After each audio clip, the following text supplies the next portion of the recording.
So I didn't know what was gonna be going on here. Actually, this is a big surprise to me. This is run kind of like a slam.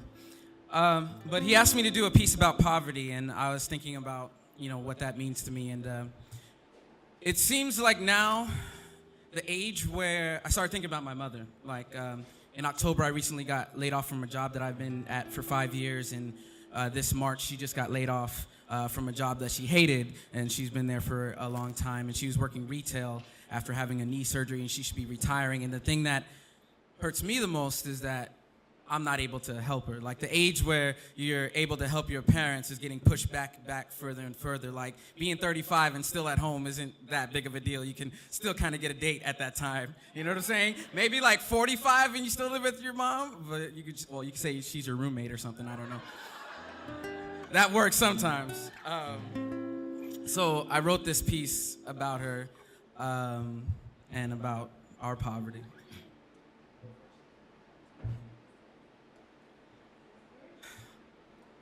Everybody wants to know what the light is like, what the light is like, what the light is like. Everybody wants to know what the light is like.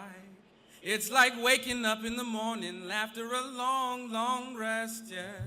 It's like doing what you love when you at your absolute best. Now, I may not have known the light myself, but I'd heard it manifest in the resurrection of a love that's been put down to rest. I said, hold me like the rivers hold bodies and dreams into the sea, yeah. We are the forgotten people, or have the people forgotten me, yeah. I kiss my mother with the same dirty mouth that I scream, I want to be free, yeah.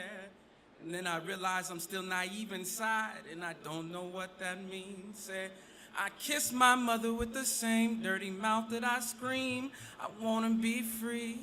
Then I realize I'm still naive inside, and I don't know what that means.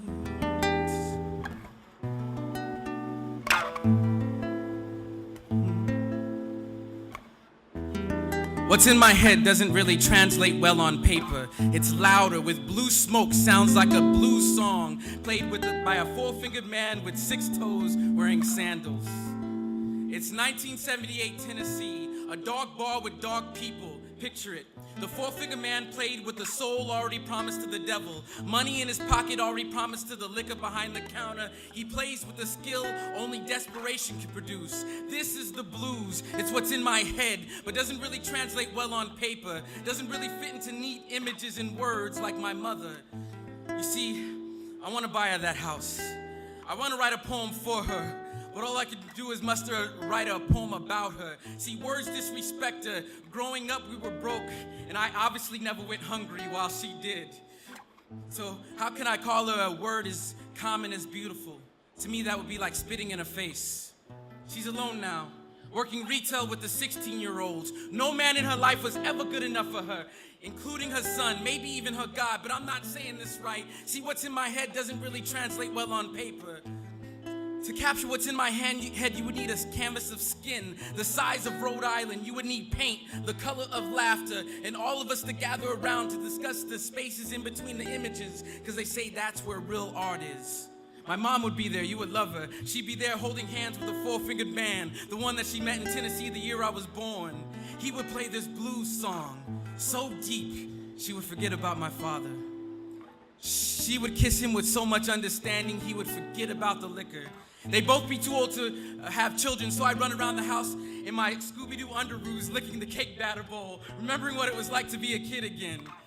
She'd laugh and put on some Stevie Wonder. I'd take out the wood pencils and beat in tune with the music, scratching up the wood furniture, but I wouldn't get a whooping this time. She'd give me some more pencils and say, have at it, boy, do your thing, because she'd be happy this time.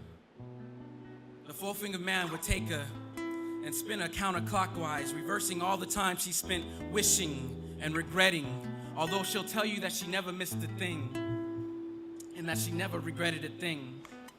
And when the song was over, he would dip her in this big grand finale, and he would whisper to her, it was all for this moment, and she would believe him, because she'd be happy this time.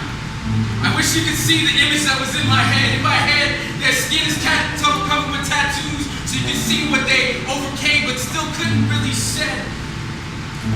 But